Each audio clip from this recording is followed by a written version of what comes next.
Welcome to this video on the Computer-Aided Drug Delivery System for MPharm. Pharmaceutics, Semester 2, Unit Number 1, Part 6. This video lecture is presented by Dr. Krishna Yadav. This video focuses on quality by design, or QBD, in pharmaceutical development, based on the ICH Q8 guideline. It covers regulatory and industry perspectives, scientific applications, and the regulatory basis found in ICH Q8, R2, Q9, Q10, and Q11. The scope covers both drug product and drug substance development. QBD is a systematic, science, and risk-based approach to development, starting with predefined objectives and emphasizing product and process understanding. It is guided by the principle that quality must be designed into products, not merely tested into them, shifting from traditional end-of-manufacturing testing. The philosophy of QBD has its origins in early quality management principles. A key moment was the U.S. FDA's 2004 launch of the 21st Century CGMP initiative. This led to the 2005 to 2009 ICH revisions, establishing the enhanced approach, QBD, for new drug submissions. Comparing traditional and QBD approaches highlights major differences.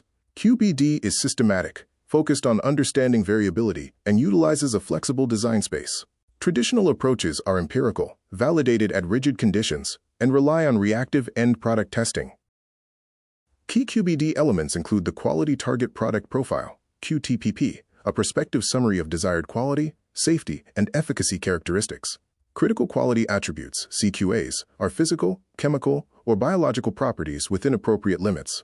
Risk assessment identifies factors affecting CQAs, and design of experiments, DOE, uses statistical experiments to model input-output relationships.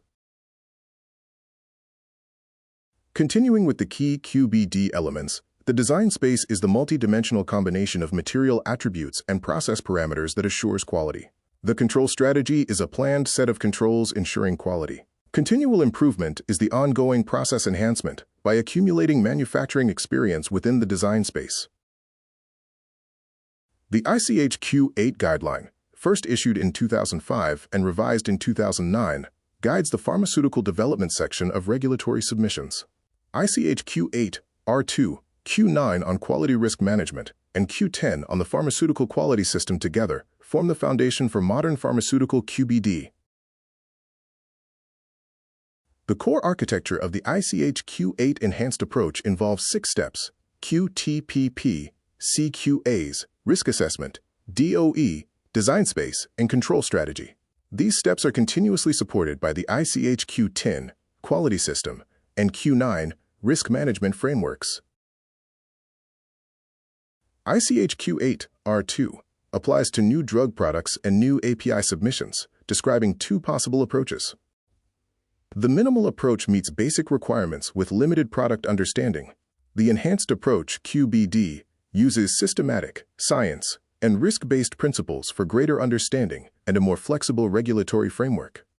The Quality Target Product Profile, or QTPP, is the critical starting point of QBD, summarizing characteristics for desired quality, safety, and efficacy. It includes elements such as dosage form, route of administration, dosage strength, container closure system, pharmacokinetic profile, Tmax, Cmax, AUC, and drug product quality criteria.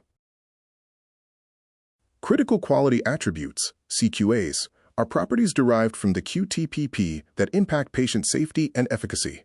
Examples for solid dosage forms include assay/potency for therapeutic dose delivery, dissolution profile for in vivo bioavailability, and particle size distribution.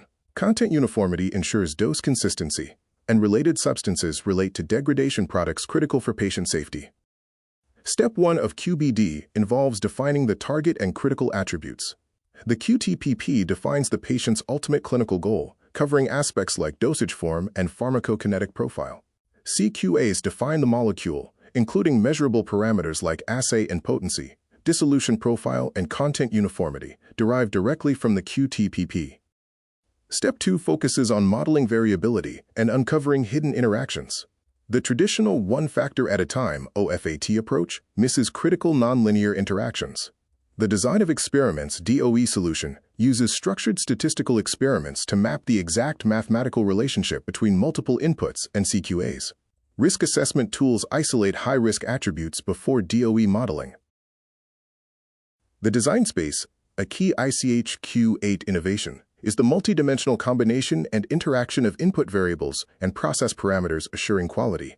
Operations within the design space are not considered a change and require no regulatory action, offering flexibility. Operations outside require regulatory action.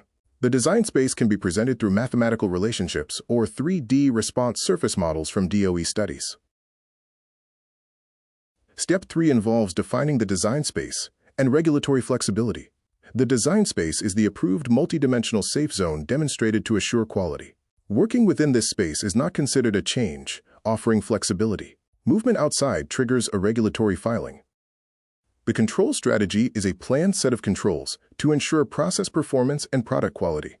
This includes controlling input material attributes, implementing process controls and in-process tests, monitoring process and equipment performance, and utilizing real-time release testing, or RTRT. Step 4 focuses on enforcing consistency via the control strategy. It links raw materials, input monitoring, in-process controls using process analytical technology, or PAT, and real-time release. This allows releasing batches based on continuous process data rather than waiting for end product testing. Regulatory and industry views on QBD are largely aligned with ICH Q8, Q9, Q10, and Q11 guidelines. The US FDA champions QBD for flexible oversight. The EMA in Europe promotes it heavily for post-approval flexibility. Japan's PMDA accepts design space concepts and actively supports PAT implementation. From the FDA's perspective, QBD, supported since the 2004 CGMP initiative, leads to fewer manufacturing failures. It enables more flexible oversight, including reduced pre-approval inspections and RTRT, helping the agency focus inspection resources more efficiently based on risk. The EMA has harmonized its approach with ICH guidelines, strongly encouraging QBD submissions. They have issued guidance on design space, PAT, and real-time release testing. The EMA permits post-approval flexibility to optimize manufacturing within an approved design space without additional regulatory variations. Japan's PMDA has also embraced QBD. Their approach includes accepting design space concepts in submissions, aligning CGMP inspections with ICH Q10, and supporting PAT implementation for domestic manufacturing, reflecting their commitment to harmonization. Industry benefits from QBD include reduced manufacturing failures, improved regulatory predictability, and increased process robustness. It grants enhanced operational flexibility for process optimization within the approved design space and facilitates the adoption of continuous manufacturing. However, QBD faces challenges such as higher upfront costs and longer development timelines. It also requires specialized expertise in statistical DOE, modeling, and PAT. Furthermore, some regulatory uncertainty and cultural resistance to shifting from a quality-by-testing mindset remain barriers.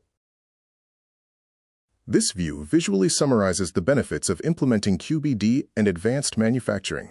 By integrating science and risk-based methods, QBD results in significant improvements in production efficiency and quality, leading to better patient access and reduced costs. Industry surveys show increasing adoption of QBD elements. While early in the 2010s, design space definition was at 30% and PAT at 25%, by the 2020s, these saw increases to 60% and 50%, respectively, indicating maturing adoption across the industry. We now move to the final section, focusing on how QBD is scientifically applied. This will be demonstrated through detailed examples, showing how the theoretical framework is translated into practical pharmaceutical development. Section 4 provides examples of scientifically based QBD applications, translating the systematic approach into practical development scenarios for pharmaceutical products. These examples illustrate the benefits of process and product understanding. Example 1 focuses on an immediate release tablet of a BCS Class II drug, which presents dissolution challenges. The QTPP was set for a 100 mg dose with a dissolution target of 85% in 30 minutes.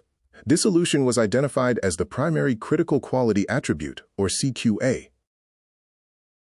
Risk assessment identified high-risk variables, including API particle size, binder level, granulation endpoint, compression force, and lubricant level.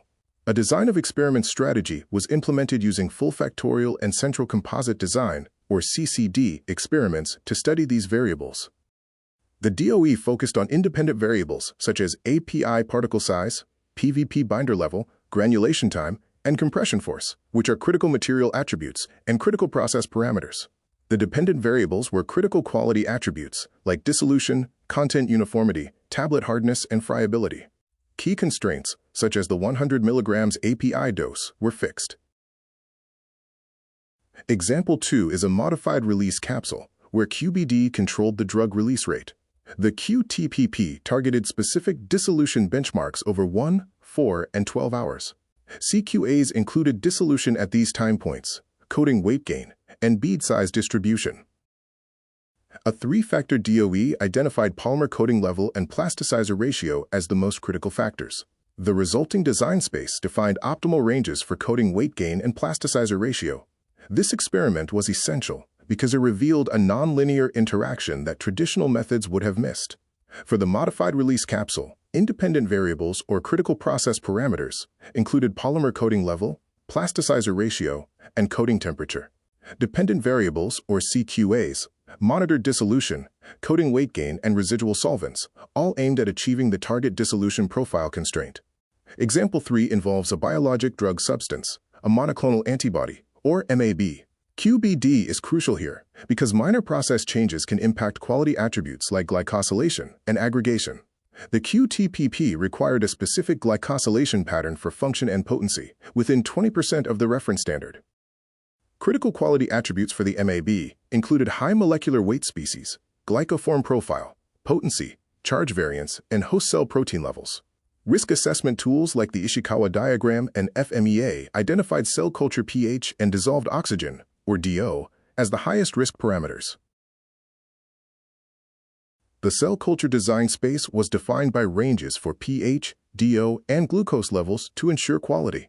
The control strategy implemented automated feedback loops for online pH and DO monitoring and established separate design spaces for downstream purification steps like protein A chromatography. A central composite design, or CCD, DOE, studied the effects of pH and DO on aggregation and the glycan profile. Results showed high pH and low DO increased aggregation, while glycosylation was primarily affected by DO and glucose feeding. Example 4 is a parenteral formulation, a lyophilized product. QBD was applied to both formulation and the lyophilization cycle. The QTPP targeted a sterile product with low residual moisture, fast reconstitution, and long shelf life. Key critical quality attributes included residual moisture, reconstitution time, cake appearance, and protein aggregation. Risk assessment identified formulation factors and lyophilization cycle parameters, such as shelf temperature and chamber pressure, as critical inputs. A Box-Benkin DOE evaluated sucrose concentration, primary drying shelf temperature, and chamber pressure. This defined a design space that met residual moisture and reconstitution CQAs. Process Analytical Technology, or PAT, tools like MTM and TDLAS were used for real-time monitoring of the primary drying endpoint.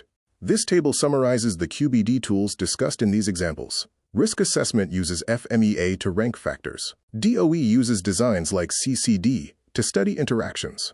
Mechanistic modeling provides process understanding.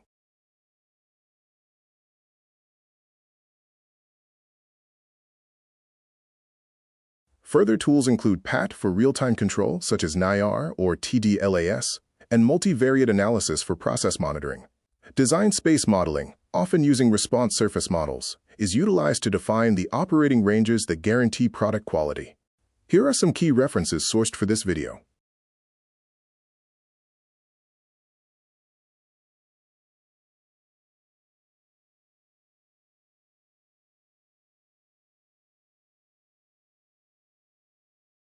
Thanks for watching. Please like, share, and subscribe.